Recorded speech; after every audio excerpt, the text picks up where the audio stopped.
PR পদ্ধতির নির্বাচনের দাবি ঐকমত্য কমিশনের নয়, দাবিটি কয়েকটি রাজনৈতিক দলের বলে মন্তব্য করেছেন বিএনপি মহাসচিব মির্জা ফখরুল ইসলাম আলমগীর। বিএনপিকে রাজনৈতিকভাবে মোকাবেলা করতে না পেরে সংস্কার বিরোধী ট্যাগ ও নানা অপপ্রচারে একটি মহল লিপ্ত রয়েছে বলে অভিযোগ করেন মির্জা ফখরুল ইসলাম আলমগীর। বিস্তারিত মোবাশ্বের আহমদের রিপোর্টে। জাতীয়তাবাদী সমমনা জোট শীর্ষক সংগঠন ডেমোক্রেটিক লীগের সাধারণ সম্পাদক মরহুম সাইফুদ্দিন মনির দ্বিতীয় মৃত্যুবার্ষিকী উপলক্ষে রবিবার সকালে ঢাকা রিপোর্টার্স ইউনিটিতে আয়োজিত স্মরণ সভায় যোগ দেন বিএনপি মহাসচিব মির্জা ফখরুল ইসলাম আলমগীর। এ সময় তিনি বলেন, পিআর নয়, দেশের মানুষ সরাসরি ভোটের মাধ্যমে তাদের প্রতিনিধি নির্বাচিত করতে চায়।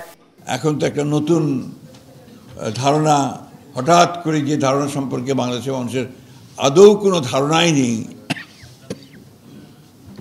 পিআর পদ্ধতি। এই হাউজের মধ্যে কয়জন আছেন বলেন তো যে পিআর পদ্ধতি বোঝেন? আছেন নাকি?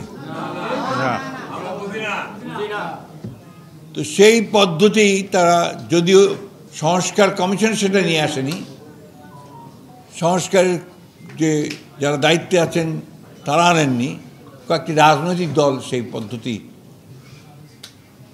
কথা বলছে এবং যেটার জন্য তারা আন্দোলন করছে। নিশ্চয়ই আপনারা দেখেছেন যে আন্দোলনও করছে।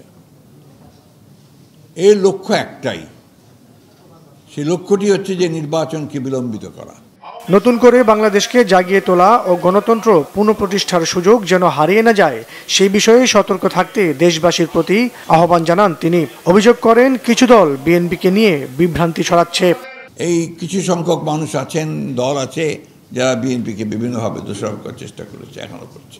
আমরা নাকি আপনার সংস্কারের বিরুদ্ধে, এটা খুব পরিষ্কার করে বলে দিতে চাই। আপনারা জানেন যে সংস্কারের মধ্যেই বিএনপির জন্ম হয়েছে। গণতন্ত্র প্রতিষ্ঠায় বিএনপির আন্দোলন সংগ্রাম চলমান থাকবে বলেও জানান বিএনপির এই নেতা। সমৃদ্ধ মোবাশ্বের আহমেদ, বাংলাভিশন, ঢাকা।